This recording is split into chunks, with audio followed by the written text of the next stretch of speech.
एक छोटी सी नौकरी का तलबगार हूँ मैं। एक छोटी सी नौकरी।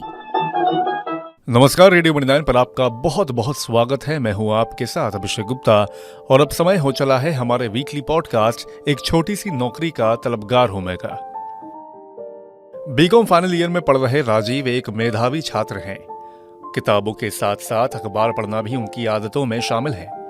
आज कॉलेज की कैंटीन में वो चाय पीते पीते अखबार पढ़ रहे थे।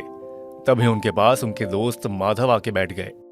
माधव कहते हैं कि अरे राजीव, क्या पढ़ रहे हो इतने गौर से? राजीव चाय की एक चुस्की लेते हुए कहते हैं कि कुछ नहीं, भारत में नौकरियों के हाल का जायजा ले रहा हूं। खबर है कि दुनिया की सबसे तेजी से बढ़ती प्रमुख अर्थव्यवस्था भारत में रोजगार सृजन को लेकर काफी दबाव बना हुआ है। ये मानना है भारतीय रिजर्व बैंक के पूर्व गवर्नर रघुराम राजन का। राजन ने कहा कि भारत की सबसे बड़ी ताकत इसकी 1.4 अरब की जनसंख्या है। हालांकि इस मानव पूंजी को मजबूती देना सबसे बड़ा सवाल बना हुआ है।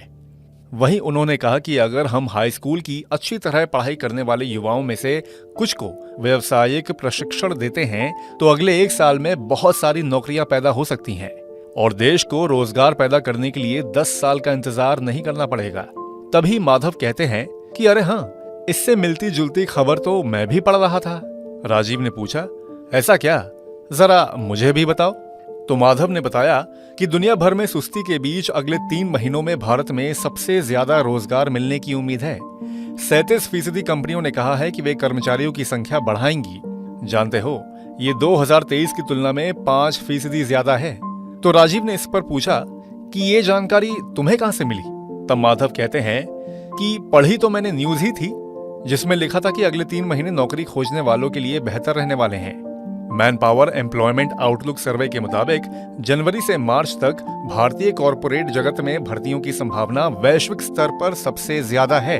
37% कंपनियां घरेलू मांग की स्थिति के बीच अपने कर्मचारियों की संख्या बढ़ाने की योजना बना रही है। विभिन्न क्षेत्रों की करीब 3100 कंपनियों के बीच किए गए सर्वे में भारत में नेट एम्प्लॉयमेंट आउटलुक 41 देशों में सबसे ज्यादा है। माधव और राजीव इस चर्चा को रोकते हुए अपनी क्लास के लिए निकल गए। लेकिन अब खबर बैंक में काम करने वालों के लिए है। नए साल में बैंक कर्मचारियों के वेतन में बढ़ोतरी हो सकती है। इंडियन बैंक एसोसिएशन और विभिन्न बैंक यूनियंस के बीच वेज रिवीजन पर सहमति बन गई है। वित्त वर्ष 2021-22 में अगले 5 सालों के लिए सैलरी में 17% की बढ़ोतरी की जाएगी। सैलरी में यह बढ़ोतरी 1 नवंबर 2022 से लागू होगी। तो आज के इस वीकली पॉडकास्ट एक छोटी सी नौकरी का तलबगार हूं मैं में फिलहाल इतना ही। ये पॉडकास्ट आपके लिए तैयार किया है हमारी सहयोगी आंचल चौधरी ने। बाकी बिजनेस, पर्सनल फाइनेंस और कॉर्पोरेट जगत से जुड़ी और खबरों के लिए सुनते रहिए रेडियो मणि 9 और डाउनलोड कर लीजिए हमारे मणि 9 ऐप को। हमेशा की तरह मैं हूं आपके साथ अभिषेक गुप्ता। अभी लेता हूं विदा। धन्यवाद। एक छोटी सी नौकरी का तलबगार हूँ मैं। एक छोटी सी नौकरी।